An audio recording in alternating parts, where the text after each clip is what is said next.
Contender Series.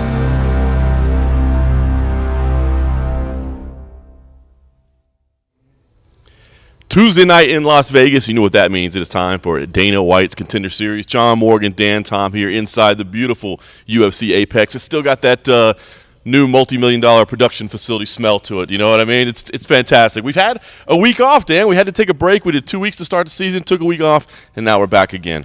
Yeah, I think Jorge Masvidal had to just give a nice jolt for that week off, right? To remind us, maybe to get these guys pumped up. Tough act to follow, but I think everybody is excited to be back. Yeah, no question about it. I definitely missed not having a show last week, but there was a whole lot going on with International Fight Week. So let's get you a reminder of what happened 2 weeks ago on week 2 of the season. It was an interesting week one in which we had all decisions, the first time we've ever seen that, but there were still some contracts given. Let's take a look back at some of that action.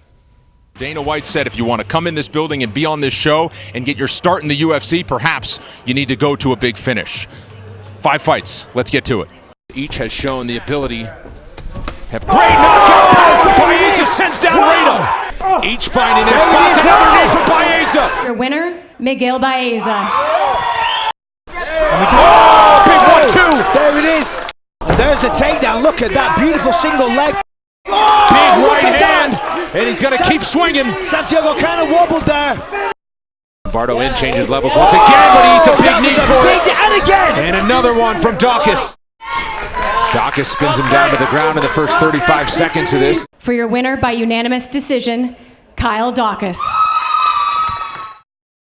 Into the double digits now in takedowns for Gonzalez. Separation, it's a big shot. It's a nice knee from Justin Gonzalez. And there's takedown number 12. Takedowns were there. He presented them. He gave them to me, so I'm going to take them. I felt like I landed some big strikes in the first round, and he kind of fought a little bit different after that, so had to mix it up. Alton says that he froze last time, and he kind of wow, did. that was a stinging shot from Johnson. Wow! And a knee to the body there from Cunningham. Yeah. Oh. Big right hand from Johnson. For your winner, Tony Johnson. So let's start with Miguel. I loved his stand-up. I loved his groundwork. I loved him in the clinch. I loved his toughness and durability. I like him. I need Miguel. My family's out there. My friends are out there. And, you know, I do this for them. Everybody back home in South Florida, they push me to be better. And I couldn't go in there and not give everything I got to win this fight. I couldn't do it. Miles Johns. So this guy is an absolute savage, okay? So loved his stand-up, loved his ground, love his just, he's an animal. And I love that about this guy. Gotta have him. Gotta have Miles. UFC Bantamweight division, I'm coming for heads. Y'all better be ready. So, Dan, I feel like the start to this season has been kind of an interesting one. Like, I don't want to say controversial, but, you know, the first week, of course, we had the Brendan Lotnane situation where Dana said, man, you did not go for the finish all the way through. I can't sign you. And then last week we had no finishes at all, or 2 weeks ago, I should say, no finishes at all. But we still ended up getting some deals. And I think people were thinking after that first week, if you don't get a finish, you're just out of luck. You're not getting a deal. But UFC President Dana White saying, listen, that's not necessarily true. Yes, I want to see you going for the finish, but if it doesn't come, I still feel like if I've seen enough of you, that you can still impress me enough to get a deal. Yeah, I think that's true, and we really, you know, like you said, controversy is the word, whether you think it's controversial or not, because, like you said, with the amount of decisions, we're really forced to kind of reach deep into the toolkit that is, or at least see Dana reach deep into his toolkit as far as what he likes and doesn't. Now, I would argue the precedent has long been set in seasons 1 and 2. But it is kind of crazy, though. We're this far into season 3, and the only stoppage is a leg kick TKO. Shouts to Jorgen De Castro there. That's so wild. Hopefully we get it turned around this week. I mean, they haven't been bad fights. It's been a good start to the season, but let's be honest. We've been spoiled on this series, right? We're used to having big finishes in these fights. So let's take a look at where we start out this week. Lightweights get us started. Jonathan Pierce versus Jacob Rosales. And I'm going to tell everybody right now, don't do it right now. Keep watching what you're doing. But before the show starts, okay, take a moment and read this unbelievable story on Jonathan Pierce. Our own Nolan King penned this article. Incredible. A recovery from a life-threatening gym beating. I mean, what he went through was unbelievable. Now he's on a 4-fight win streak. He's battled back from everything that he's done, and now he's on the verge of getting a potential UFC deal. You know, John, as much as I can fall in love with technique, I'm a sucker for story, and that was a good one by, yes, our own Nolan King. By the way, great Twitter follow for upcoming, Contender Series stuff as well, at MMA_Kings. But yeah, Pierce's story was really a touching one because it wasn't just the accident. It goes beyond then. You know, his adversity didn't stop there, but he didn't let that stop him, and now he's here, which is, I mean, you know, one of the ultimate and most popular proving grounds, let's be honest, right now. Yeah, no question about it. Kind of an interesting career he's had. I mean, beyond that story right in itself, but he started out with 4 wins. Then he had 3 losses in a row. Yes, yeah. He's battled back, so he's a guy that's been on streaks, trains out of the MMA lab. I'm a big fan of John Crouch and that crew out there in Arizona. So a great situation there for Jonathan Pierce. And as you said, he had this amazing quote that he learned, you know, kind of facing these life-threatening situations. In his bio they gave us, he said one of the things he goes by is life isn't promised, so you better get it done today before time runs out because it's not an endless clock, which I thought was, you know, some deep stuff, man. So a great story. So when this is over, you'll have about 15 minutes before the actual fight starts. Go in there and give Nolan's story a read. It's pretty phenomenal. But listen, you don't just get to come in here on a great story and everybody's going for you. It's you got Jacob Rosales here who has the same record, a catch wrestler that trains out of CSW, so a pretty famed school there as well, and somebody that's on a 4-fight winning streak as well. So Dan, Tom, tell me, between Pierce, Rosales, anything interesting we can be looking out for, or what are you thinking about this matchup? Well, you know, putting the sympathy story aside, which, you know, we got to do in the media, but at the same time, it's well worth acknowledging. You know, that being said, John, he may be the sweetheart coming into this, so to speak, but he's an underdog. Now, he might be the underdog a lot of people are rooting for. He's going to be well prepared. Pierce has another teammate, another MMA lab member, granted in a different weight class. We'll get to him later, but within the same weight class. That's always nice, right? When you see the teams, they're getting together, the more familiarity, the better. That team's definitely familiar. But we're talking about Rosales. He's not to be overlooked. His record, yes, you noted, but it's also deceiving, John. We were talking about that. Even if you look at some of the guys he lost to, some were maybe local studs on the amateur scene, I believe was his first pro loss. You see a name like a Justin James, who we're real familiar with, real underrated cat we may hear more about in the future. So you can't write these guys off too far, and I could see why Rosales is the favorite here, John. Yeah, no question about it. And listen, both these guys have the ability to finish. Rosales, 5 knockouts, 2 submissions among his. Meanwhile, Jonathan Pierce out of his 8, 6 knockouts, 1 submission. So could be a good pace. Listen, we had a little bit of video that the UFC was able to give us on UFC matchmaker Sean Shelby, actually giving us a little bit of insight on Rosales. Let's hear what Sean Shelby had to say. Jacob Rosales is a durable, tough guy with a really good chin. And up to this point, he's been able just to out-tough his competition. And his style kind of reflects that and his just stand his ground and throw hands attitude. All right, so you heard it from the matchmaker himself. Listen, we talked about Nolan King, his story. He is a big Contender Series junkie, man. He loves weighing on the stuff. So I had him give me his notes. And listen, what Nolan had to say is, this is a fun fight, and both these guys are very, very live. Rosales has been inconsistent, but has fought better competition. Meanwhile, Pierce has been more dominant, but this is his toughest test to date. He did say he's leaning slightly towards the upset in Pierce, and he said, listen, it's not just because of my story, I promise. But we know you write stories like that. You can't help but cheer from a little bit. Yeah. All right, listen, the UFC was kind enough to share with us a little bit of the promotional package that you'll be seeing on the broadcast here on Contender Series. Of course, ESPN Plus at the top of the hour. We'll set up our first fight here between Jonathan Pierce and Jacob Rosales. All the fighters in my weight class should be worried about me because I'm the game changer. I'm Jonathan JSP Pierce. I'm 27 years old, and I train out of the MMA lab. I got into fighting because when I was 19 years old, I got jumped. My whole jaw on one side was turned upside down. Like, you couldn't see any of my teeth or anything. After I sat there, my mom and dad just wept and cried and sucked the blood out of my face. I was like, never again will I put anybody in this position. I'll never not be able to protect myself or protect somebody, so I'm never going to get knocked out. They told me I might not be able to fight again, you know. And I remember telling myself and speaking to God that if I can continue to do this, I'm going to see this out all the way. And here I am. What drives me now, I've worked so hard to get to this point, and now I'm here, and now I got new goals to set. And it's like, anybody you put me in there with, it's not going to matter. I'm going to keep coming forward. You ain't got a gun, and you ain't going to kick me in the face while I'm down like that, so good luck. I'm better than Jacob everywhere. I'm going to keep walking forward until he's not there. I fight for my team, my family, and anybody that's ever supported me. My name is Jacob Rosales. I'm 23 years old, and I'm fighting out of CSW under Ben Jones. I grew up in La Habra, California. Me and my brother, we fought a lot growing up, so I always had to protect him, and that was a big reason why I got into fighting, was protecting my little brother. Anything we did was fighting. My dad ended up realizing, oh, this guy must have some issues or wanted to fight a lot, so he put me into grappling, and ever since then it was history. My record is 11-4, 7 finishes. I am the lightweight Fight Club OC champion. I am a brown belt in Brazilian Jiu-Jitsu, and I'm ready to showcase my talent. The way I describe my fighting style is just pure violence. I'm the most violent person there is when I'm in there. I'm not flashy, I'm not showy when I go in there. I'm planning on hurting you. Every part of me wants to hurt you. The ref doesn't stop it, I will keep going. There won't be one part of me that wants to let up. All the lightweights should be worried because I'm bad. I'm a mean, violent person, and I'm coming to hurt every one of them.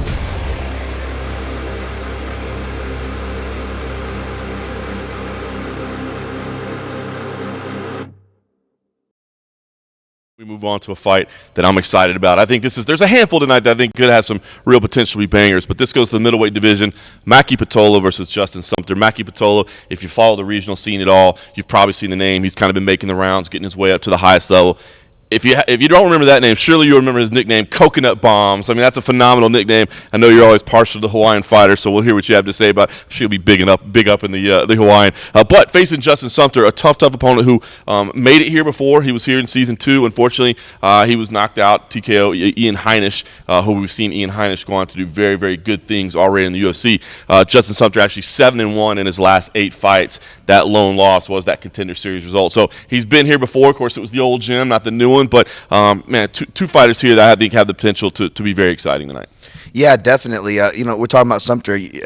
I actually interviewed him on MMA Junkie Radio. Not him, but I should say Tyson Chartier, Justin Sumter's coach, and maybe even manager to a certain extent. I know he handles a lot of those guys, maybe the Rob Fonts of the world, Calvin Caters, names y'all are more familiar with. But, he was just saying how much this really means to him. And the fact that a guy like Ian Heinisch, we've seen how much. Ian Heinisch is an overachiever, John. We've seen him go beat guys in Brazil. He was one of the more successful, I would argue, Dana White Contender Series stories to come out of that division and just the show. And he told me that, that actually made Justin feel a little better, to help take the sting out of the loss, seeing that, hey, I might have lost to this guy, but hey, you lost to John Jones. Not that he lost to John Jones, but it's that kind of same analogy. Sure. Some losses, when that guy goes value. on to keep doing great things, Yes. you okay, I'm not just some chump that got beat up. Yeah, and it would speak in his record. He comes back and he gets a real dominant neck crank win, I believe, in the second round. And that kind of speaks to that confidence, not just maybe a coach, speaking his own guy up. He's going out there and proving it. Yeah, no question. I could tell you at the weigh-ins, he looked very, very relaxed. Yeah. I mean, I think there is an air of familiarity. I mean, this is what they call the toughest job interview, whatever. I mean, it is, right? I mean, the idea of fighting in front of UFC President Dana White, the matchmakers sitting right there. I don't care who you are, man, in your fighting career. That's got to be a little bit nerve-wracking, just the opportunity, knowing what that fight could mean to you. So I think, having gone through it before, even if it didn't go your way, I think that provides you valuable experience that you can lean on to say, okay, I know what's expected, but I can go out there and deliver. I'm capable of doing good things in here. As you said, losing to Heinisch, no joke, man. He's the real deal. All right, talk to us about Patola. As I said, the man's name is Coconut Bombs. I mean, I think that kind of tells you what the kind of fighter that is. He's going out there, and he's looking to throw bombs. He is looking to throw bombs, but if those coconuts fall on the floor, he's not afraid to pick them up there, too. He has finishes on the floor. And what you really, from looking at his record to watching what tape I could find on the gentleman, it's really not hard to see why Sean and or Mick brought him on. He is the exact kind of fighter. I have a Hawaiian bias aside. This guy is the exact type of fighter you want on this show, and not peeking too far ahead. But we were talking about it, John, as far as the betting lines are a lot closer for this card than they were for other past cards. And this is one of those matches where you can kind of see why. I see why you're excited for it. Yeah, no doubt about it. I think this is one they're going to go out there and they're going to throw down. And you mentioned kind of the growing, of course, Extreme Couture is home to a lot of them, but the growing Hawaiian scene, it just continues to provide great fighters here. And, of course, now Maki Patola wants to be at the highest level. Also, Justin Sumter, you'll see Nick Newell in here as well. So a Contender Series alum that can give him some advice as well. And obviously a well-known, respectable figure, just a great leader also. Man, that New England area is tight, huh? They're tight over there. New England is doing well, man. They're doing a great scene as well. I know you were high on the Northeast scene as well, right? Yeah, there's certain scenes, obviously California's been a hotbed for so long, Vegas, there's these things that everybody know, but we talk about it, whether it's the New England scene or we've seen Texas make its fair share of appearances on this show, John, and, a lot of these different regions are coming up and worth respecting. Yeah, no question. All right, let's get the insight from Nolan King, and then we'll find out what you're kind of thinking about this fight. But Nolan King said that this is arguably one of the best fights of the entire season. So he's that keyed up for this one. Combining Patola's aggression and fast pace with Sumter's powerful striking and size, it could get really bananas. I think coconut bananas. I think what is. Yeah, but he said Nolan said he's actually leaning Sumter in this. But it's a toss-up. He thinks that either could go down. How about you? What are you seeing in this matchup? Man, maybe it's a little bit of my media bias. Again, I was just talking to Sumter's coach and going to be in his corner, I believe, as well, Tyson Chartier.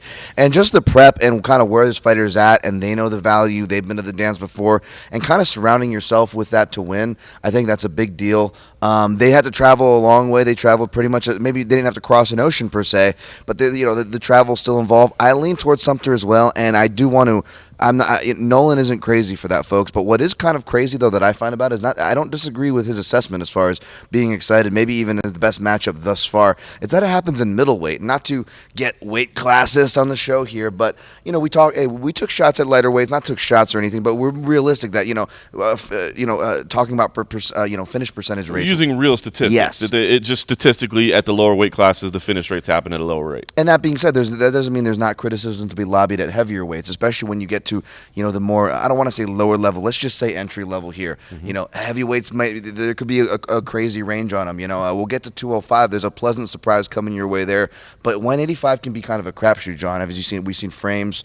I think Kyle Dawkins. We see tall guys like that, the Luke Barnett's of the world. We also see the Hector Lombard, short, stocky guys, and the athletic ones. It really kind of falls out at past that UFC top 20, top 25, True. And we've got some athletic ones who are really aggressive. So that's why I think everybody's pretty excited for this bout. I agree. All right, I think that's going to be a good one. I think everybody's got it circled on the matchup sheet tonight. After that, we'll move into the bantamweight division. Christian the Don Ocon versus Hunter Azor, the bantamweight division. Man, it's funny. I was actually working today with Gorgeous George Garcia on the bantamweight world rankings, and the bantamweight division is so stacked right now. Bantamweight and featherweight, man, I think better than they've ever been in years. So, I think there may have been a time where you'd have thought 135. We're really looking for people. We need some. I don't know if that's the case right now. I feel like it's so stacked from top to bottom. So I'm kind of interested in this matchup because these are two undefeated fighters. So you like to see undefeated fighters coming in because that is nice on the record. When you see that perfect undefeated mark, it's exciting to look at and think, okay, never been beat. That's a great thing to market. But Ocon comes in at just 4-0 and Azor at 6-0. Now Azor at 6-0, all 6 of his wins by knockouts. That's an incredible start there. And even with Ocon, 2 knockouts, 1 submission out of the 4 wins. So we're seeing everything we need to see early, right? That's what you want to see. If you're making those way up the ranks, it's that I'm beating everybody they put in front of me, and I'm getting rid of them. I'm finishing them, right? That's exactly what we're looking for. But it's still so early in both these guys' career. Now, Ocon a little bit younger at 23, Azor a little older at 27, but still early in their career. So just give me your thoughts on this matchup of these two undefeated bantamweights. You nailed it early. They're doing what they're supposed to, right? You can't criticize them. They're finishing who they are. We can look at the records and go, well, this guy was only 0-1. This guy was 2-1. What does that tell us? Sure, those criticisms are just, but they come from decent scenes. Obviously, the Phoenix, Arizona scene, we've got a bunch of organizations that come through there. I believe King of the Cage is a popular one in Arizona. Whereas, Tennessee, don't sleep on Tennessee. There's plenty of fighters at UFC level, from Brian Barberena, Dustin Ortiz, even guys like Michael Chandler going and moving shop over there, along. So they actually have a decent scene as far as training and competition goes. But what's funny? We were just talking about statistics and we're talking about lighter weight fighters, and you mentioned something about the top bout, bantamweights, and kind of how banging it is, pardon the term there, but you really look at it, about 2013, 2015, we get guys like the Rob Fonts of the world, Francisco Rivera's, we get some, Cordy Garbrandt, Tomas Almeida start joining the party, and now it was just brought to my attention, and I believe this has been standing for at least the last year. Bantamweight, at least in the UFC, John, has a higher knockout percentage than featherweight. Its neighbor, 10 pounds above. So again, don't stereotype the weight classes, folks. That's interesting. Yeah, and I just point that all out to say, I think these guys are going to have to shine tonight. I think they're going to have to show something really special to be this early in their career, because I do think that's something the matchmakers take into play. It's like, you're here, and we're going to give you that opportunity, but if you're still a little raw, it doesn't do any good to rush you into the UFC, put you against this elite level competition. So I guess that's the way I'm looking at this fight. Is I'm not saying that neither one of these guys have a shot at being in the UFC. They both do. They wouldn't be here if they didn't have a shot. But I feel like in order for them to get themselves among what I think is an increasingly deep weight class, they're going to have to do something really special. matchup. I agree. I mean, short term, I'm excited about it. I dare say, it's set to deliver, even for, like you said, being the lighter featured weight class of the evening. But like you said, long term, how good does it do them? Now we're talking about these matchups that are closely lined for a reason.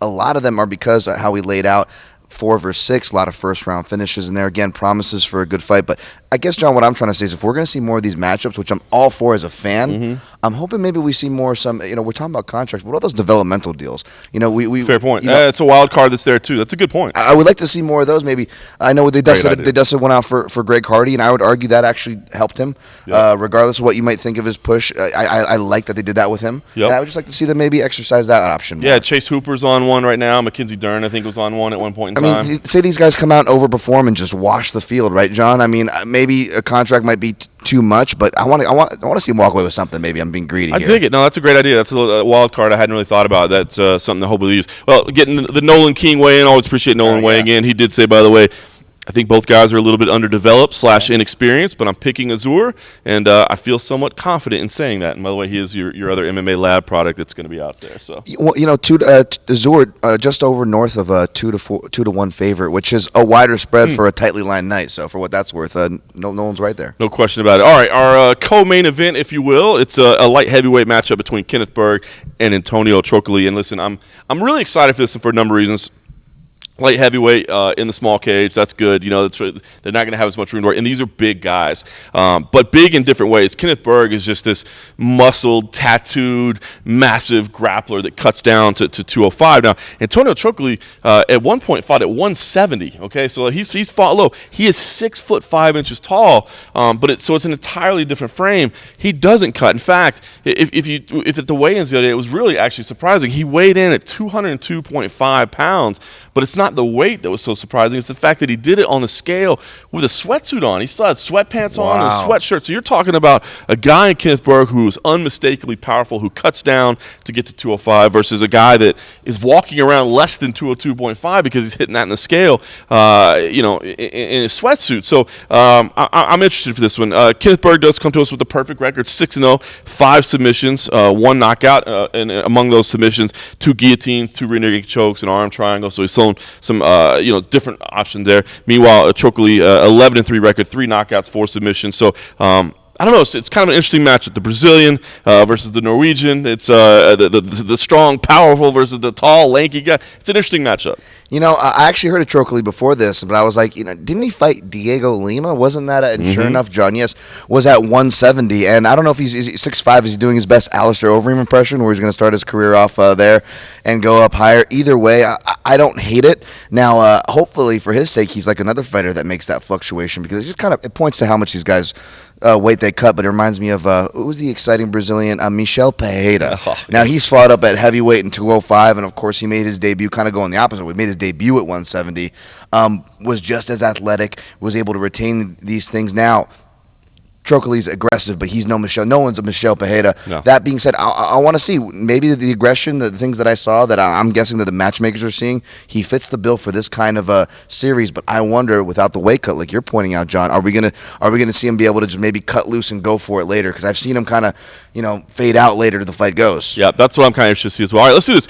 Kenneth Berg, he actually trains with Jack Hermanson. We were able to get a little bit of a video talking him, and also we've got matchmaker Mick Maynard kind of breaking down the matchup as well. So thankfully the UFC was able to give us those. Let's take a quick look at those pieces right now.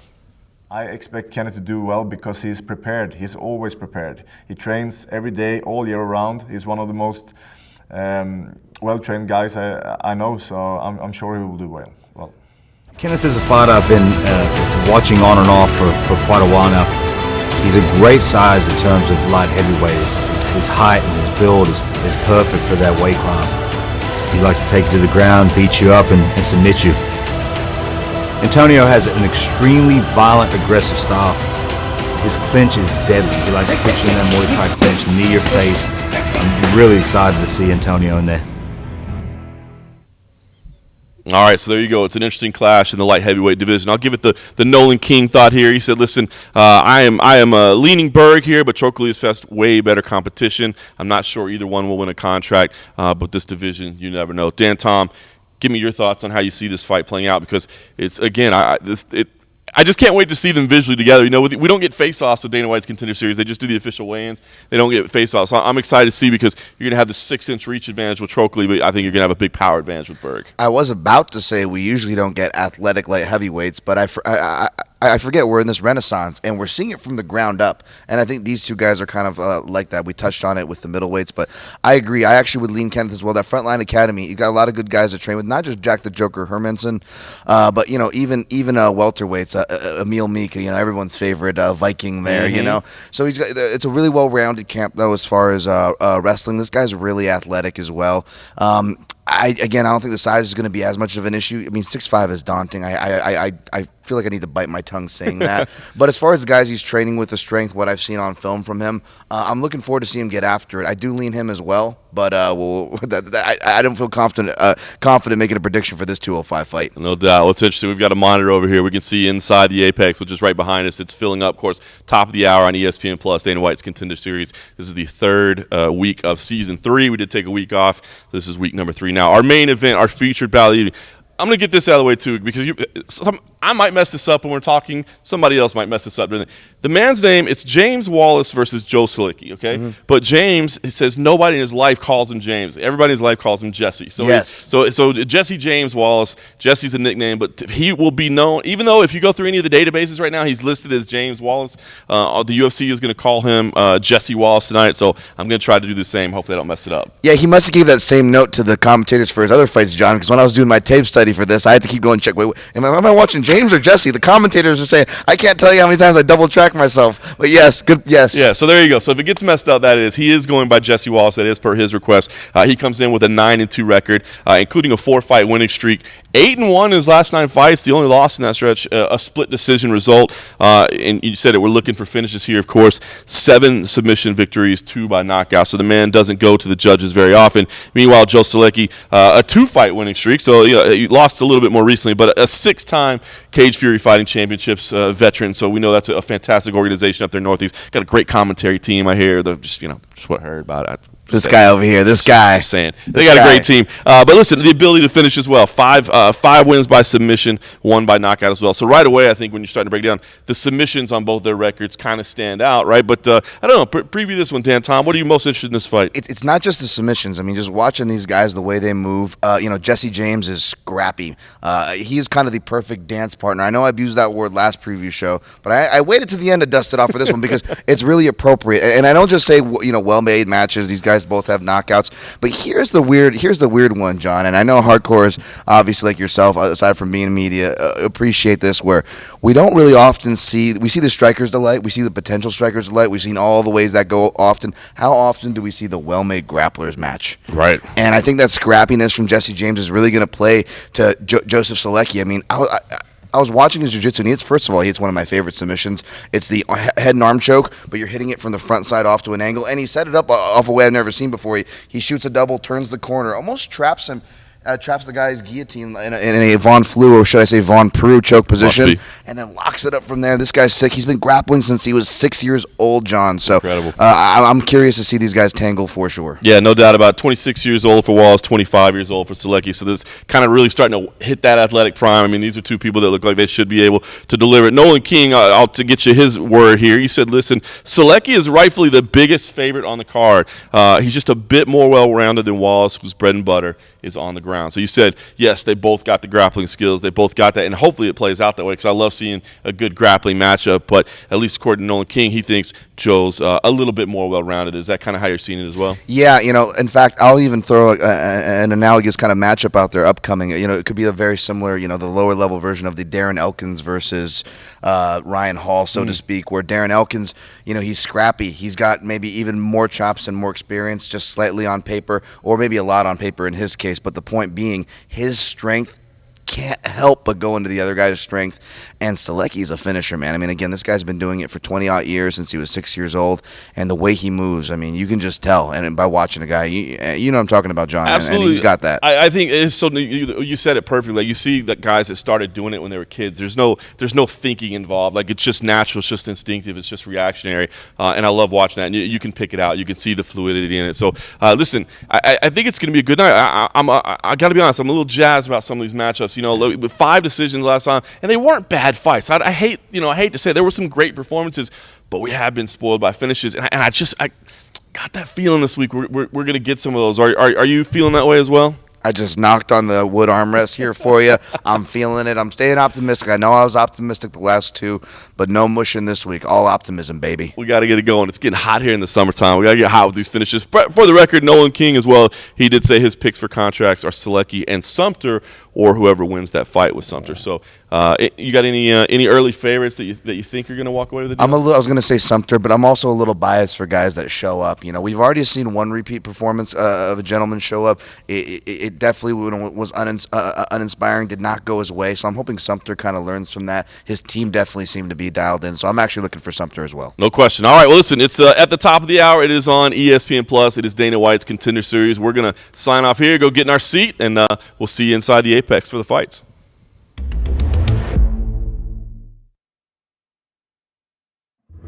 Eu luto por amor, é o que eu gosto de fazer, é o que eu nasci fazendo e é o que eu vim fazer aqui, mostrar meu trabalho.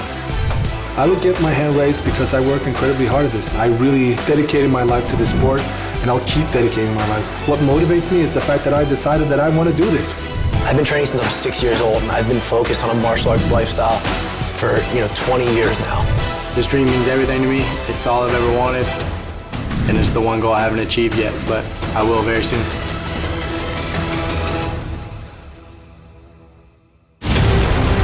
Watching the world's most intense job interview. It's Dana White's Contender Series. Future stars are vying for that UFC contract. They have a chance literally to change their lives forever. After the long hours in the gym.